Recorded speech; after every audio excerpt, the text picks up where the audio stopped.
In this video, we'll turn our minds to market segmentation. Now, markets can be segmented on the following customer characteristics, on the basis of the following customer characteristics. It can be geographic, or it could be demographic, it could be psychographic. I'll explain these terms as we work our way through. Just for the moment, we can segment the market on many different ways. Segmenting means we break the market and we target different aspects of the wider market. So instead of looking at the UK, for example, as the market, it may be wise to look at the female market in the UK or the female market in London. So it's segmented by gender and it's segmented by location. It might also be worth looking at the female market in London who are car drivers. So we're segmenting it again. So it's a question of getting a fix on the market. And we can do it on various fronts, as I've suggested here. Now, some of these will be in different videos, so I will not deal with all of these points here. So the psychographic and the behavioral, for example, will be in a different video. But we'll get a feeling for how segmentation works by working through the geographic and the demographic. And later in the other videos you can fill out the bits that are missing. So let's start with the geographic. Well, it's possible to divide areas, markets, into geographic areas. It's possible to divide the markets according to geographic areas. And different regions may have different characteristics, different preferences, or different even behaviours.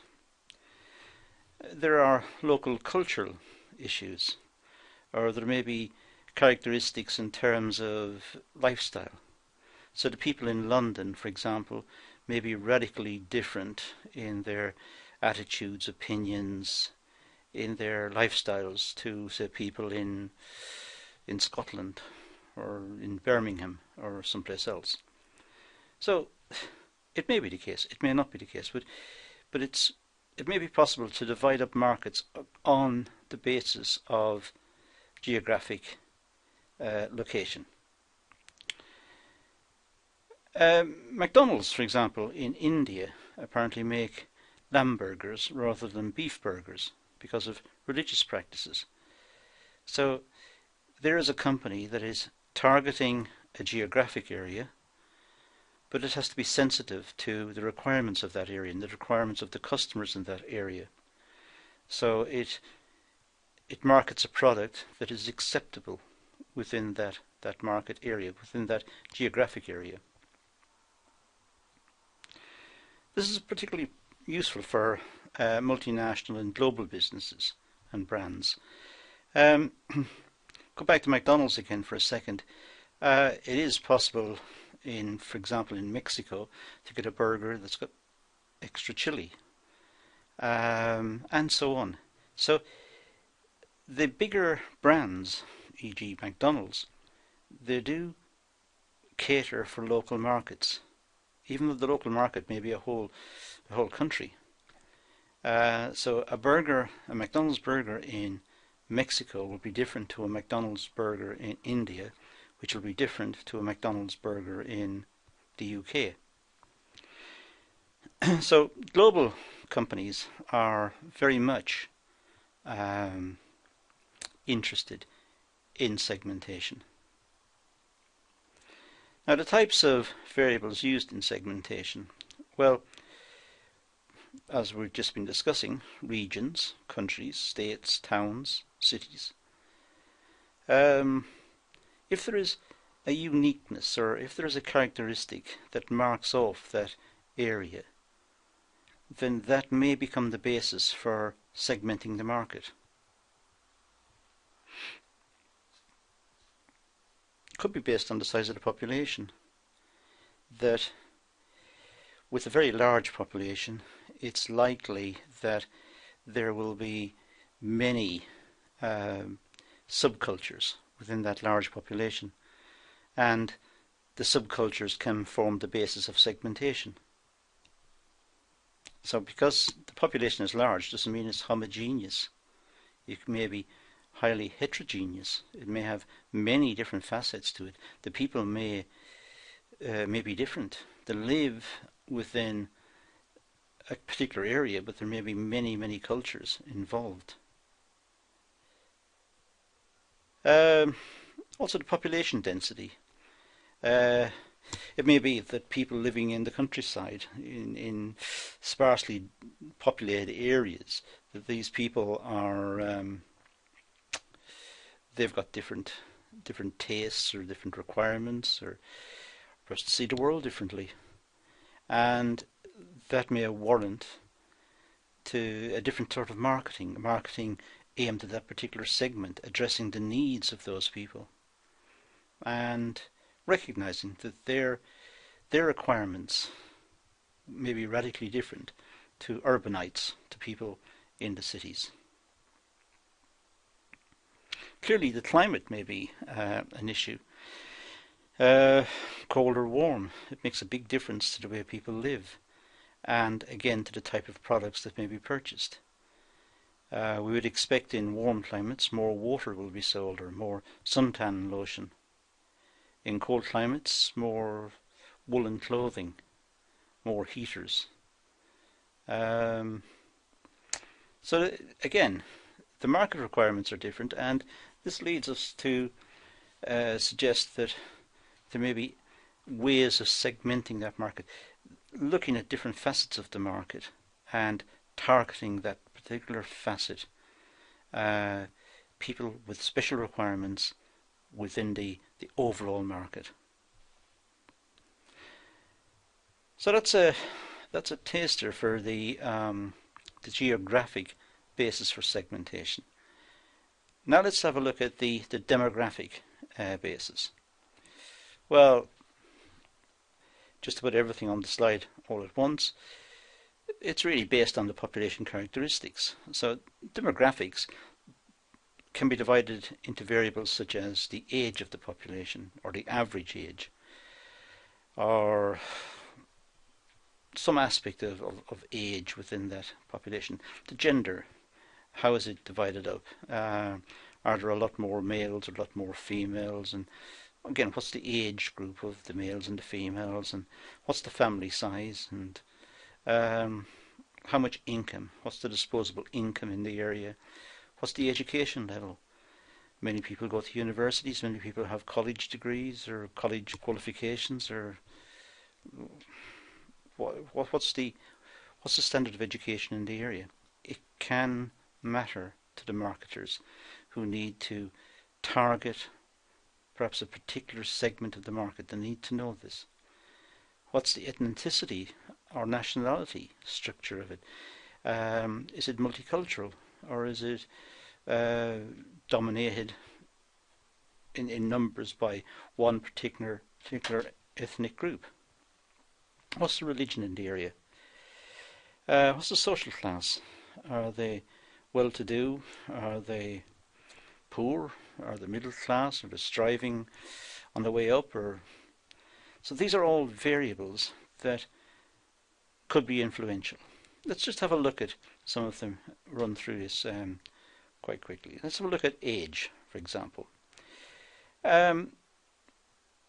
Customers' needs change as they get older. They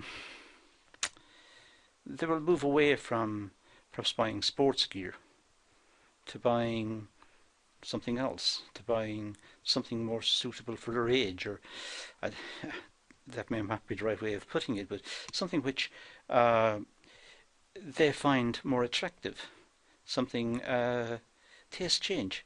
So the example I've got in my mind is a very practical example of people turning to photography and getting involved in crafts later in life, whereas early in life they were into adventure holidays.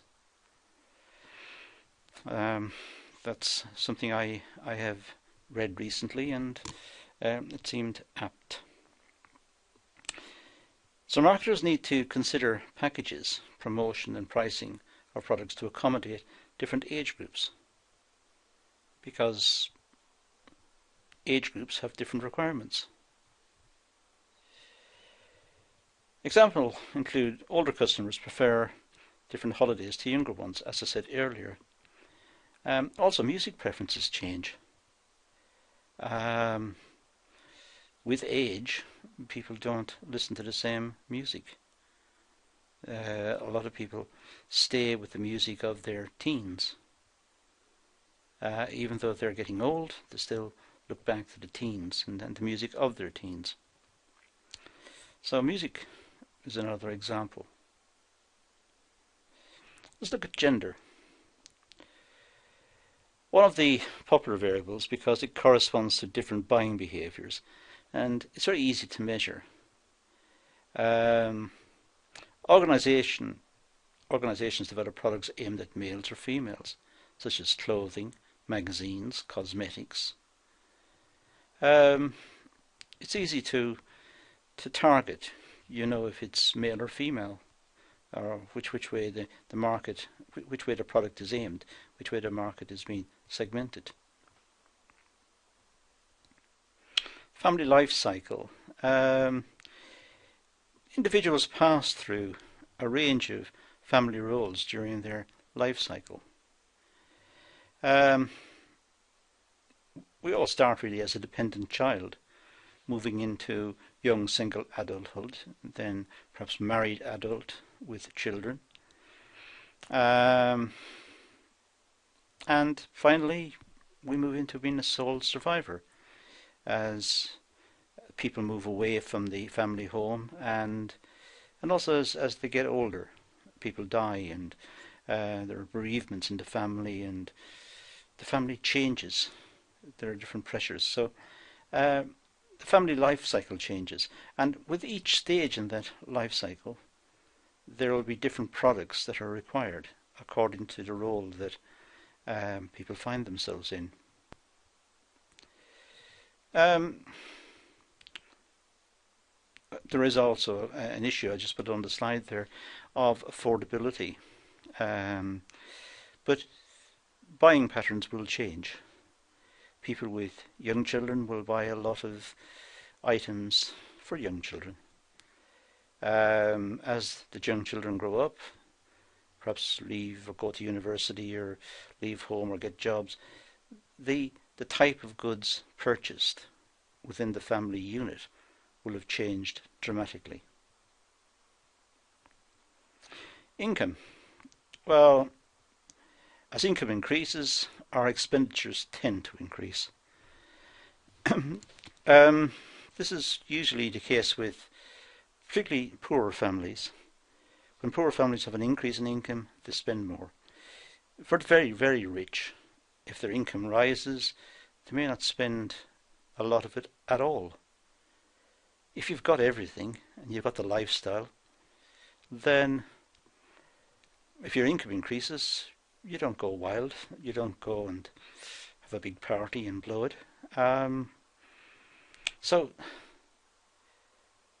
as incomes rise, individuals tend to spend more, but it's usually for poor and middle income groups. There are three common ways to measure income. Income before tax, then disposable income, which is really the one we're after most of the time, because it's what we actually get to spend. That's after all of the deductions for tax and insurance, national insurance, and all the deductions we have associated with being citizens of the country and paying our dues. Discretionary income. Well, that's income that we could receive for extra work or for casual work or for performing a duty which is over and above that required in our normal work, perhaps overtime or some exceptional payment, some bonus. Right, occupation. Occupations are classified into classes. Different countries have different ways of doing this, and different organisations classify slightly differently. But the UK uses this one. We have, first of all, professional staff. Then we have middle management, junior management. By the way, the A, B, C1 and so on, these are important. So to classify somebody as an A person means they are professional. A B would be middle management, C1 would be junior management, C2 skilled manual worker, D is semi-skilled and unskilled workers. We've also got E, which are those who are dependent on the state, people without work, unemployed, or people who can't work because of illness or whatever. And so we have different grades of people in a sense, A, B, C1, C2, D and E. And occupations tend to be graded according to those categorizations. Now social class, well, social class does influence our behavior, our buying behavior. I suppose people who are quite rich and have inherited a lot of money and come from old families, they will buy a set of goods which are different to perhaps people living on a council estate or people living in suburbia even. So social class means different goods will be purchased. People with money will perhaps buy champagne. People without money perhaps won't buy anything or will buy something a lot less. It manifests in all sorts of ways. The type of cars that people drive, the clothing they wear, the food they eat, the leisure activities they go for, and the products and the services that they purchase. So social class does influence the type of goods that people purchase and therefore will form a market segment. Into this segment, people in this segment can be targeted. If you're selling champagne, you will target people of a certain social class. If you're selling a Rolls Royce, you will target people of a certain social class. If you're selling a cheaper car, you might target a different group. It's strongly related to income, we saw earlier, but it is different because it has this extra social dimension included. So in this class we've looked at two bases for segmentation, geographic and demographic. As I said, there are other videos in this series which will look at other bases for segmentation. I didn't want to put them all together here because it would make this video extremely long. So in fact, let's just leave it at that, and thank you for watching.